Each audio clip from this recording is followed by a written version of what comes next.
Si je vous parle de Turin, vous pensez à quoi? Fiat? La Juve? Zidane?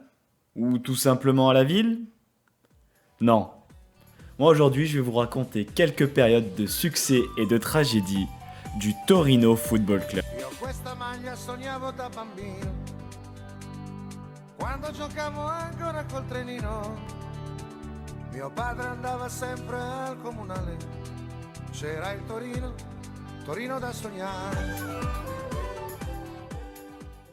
Le Torino Football Club est un club de football italien basé à Turin, fondé le 3 décembre 1906 par Alfred Dick.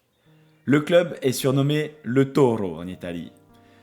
Alfred Dick était avant cela le président de la Juventus, un autre club de Turin. Suite à des désaccords avec les dirigeants de la Juve, il voulut transférer ce club en Suisse. Puis finalement démissionna et créa le club du Torino. Alfred Dick fut d'abord conseiller et ensuite président. Il a donc participé à l'histoire des deux grands clubs de la ville de Turin. Et c'est à ce moment-là, bien sûr, lors de la création du club du Torino, que débuta la rivalité de ces deux clubs, dont on parlera un petit peu plus tard dans cette vidéo. Les premières années du club ont été caractérisées par des résultats modestes. Le Torino a remporté son premier championnat italien de Serie A lors de la saison 1927-1928. C'est dans les années 40 que le Torino a connu une période exceptionnelle de succès. À cette période, l'équipe était connue sous le nom de Grande Torino, en raison de sa domination incontestée sur le football italien. Le président Ferruccio Novo, ex-joueur et ex-formateur du Torino, commença à construire l'équipe en 1942 en pleine guerre, avec l'incorporation des deux étoiles du club de Venise, Mazzola et Loïc. Cette saison 42-43, le Torino gagna le Scudetto.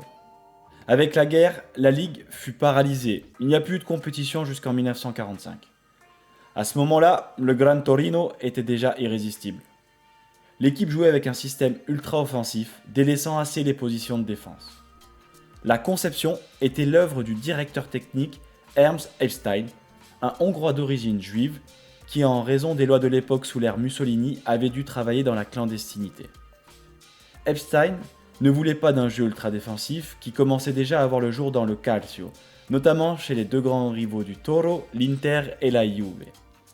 De fait, le Gran Torino jouait avec deux défenseurs centraux très techniques, Bararin et Marozzo, et 5 milieux de terrain typiques du système anglais, dirigés par Valentino Mazzola. Sa légende se fit réellement pendant la saison 47-48, avec 125 buts inscrits en 40 matchs. L'influence du Toro ne se limitait pas au calcio, il influençait aussi sur la Squadra Azzurra. Pour Vittorio Pozzo, l'entraîneur qui a gagné pour l'Italie la Coupe du Monde 34 et 38, refaire une sélection après la guerre s'est avéré simple. 8 membres du Grande Torino étaient des titulaires indiscutables de la Squadra Azzurra. Parfois, comme dans la victoire historique contre la mythique Hongrie, la Squadra Azzurra alignait jusqu'à 10 joueurs du Torino. L'Italie se profilait comme la grande favorite pour le mondial 1950 au Brésil. Cependant, le 4 mai 1949, une tragédie frappa le club du Torino.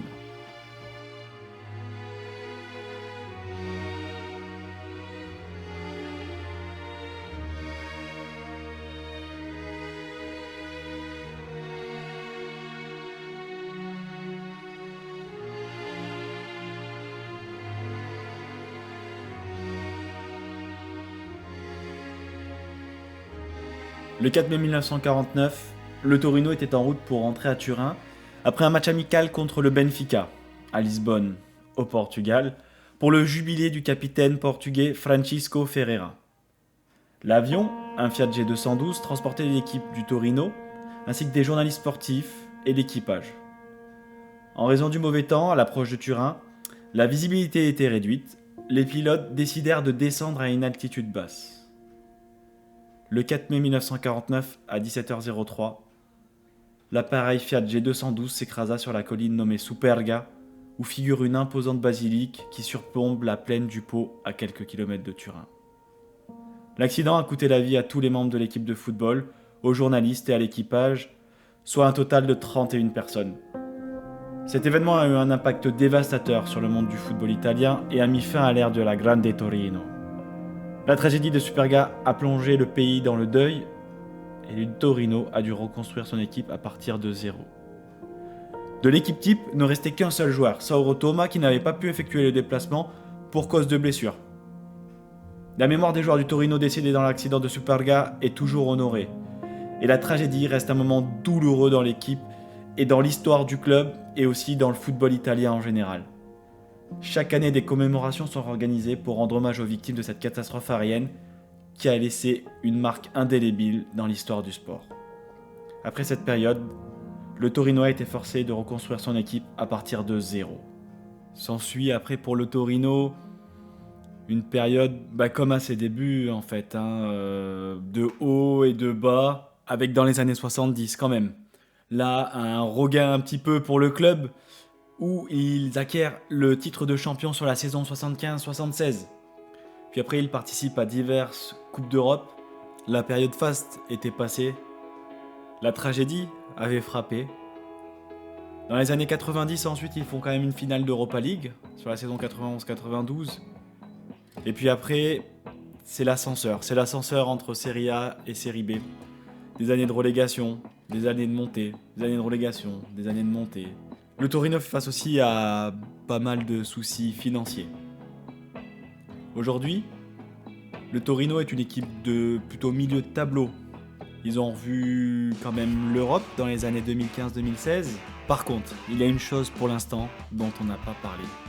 C'est la rivalité avec la Juventus de Turin. Rappelez-vous, en 1906, un des fondateurs du Torino était l'ancien président de la Juve. Donc déjà, ça part de là, ça part de la création. Puis ensuite, dans les années 20, il y a la famille Agnelli qui atteint la présidence de la Juventus de Turin. La famille Agnelli qui sont encore à la tête aujourd'hui de la Juventus de Turin. Ce sont de gros industriels. Ils possèdent le groupe Fiat, entre autres. Je pense que la plupart connaissent. Et donc là, la rivalité est accrue. À partir des années 20, Torino-Juve, c'est le match. C'est le match à voir, c'est le match à faire. C'est le match en Italie. On les oppose souvent, ces deux clubs. Il y a le club un petit peu plus bourgeois, qui est la Juventus. Et il y a le club un petit peu plus, comme on dit, populaire, qui est celui du Torino. Si vous allez à Turin, les gens vont préférer le Torino. Si vous allez dans le reste de l'Italie et dans le reste de l'Europe et du monde, les gens préfèrent la Juve. Je pense même que certains ne connaissent même pas le Torino, ce qui est dommage au vu de cette histoire quand même riche. Voilà. On a remonté plus de 100 ans en quelques minutes. Comme je vous l'avais dit, ma vidéo n'avait pas vocation à raconter exhaustivement l'histoire du Torino, mais j'ai pris certains moments de ce club qui pour moi le reflétait. C'est un club qui est marqué par des triomphes passés, par la période du Grande Torino, cette équipe-là qui a raflé 5 titres d'affilée. Mais aussi un club qui est marqué par cette tragédie de Superga. Cette tragédie qui a laissé une empreinte indélébile dans ce club, mais aussi dans le football italien et en Italie. Malgré tous ces défis, le Torino demeure quand même un club historique italien. Il a une base de fans passionnés et il a vraiment une place importante dans l'histoire du football italien. Je vous remercie pour avoir regardé cette vidéo. Je vous dis à la prochaine pour une prochaine histoire sur le sport. N'hésitez pas à me mettre un petit peu en commentaire ce que vous voulez savoir. Dans tous les cas, merci et au revoir.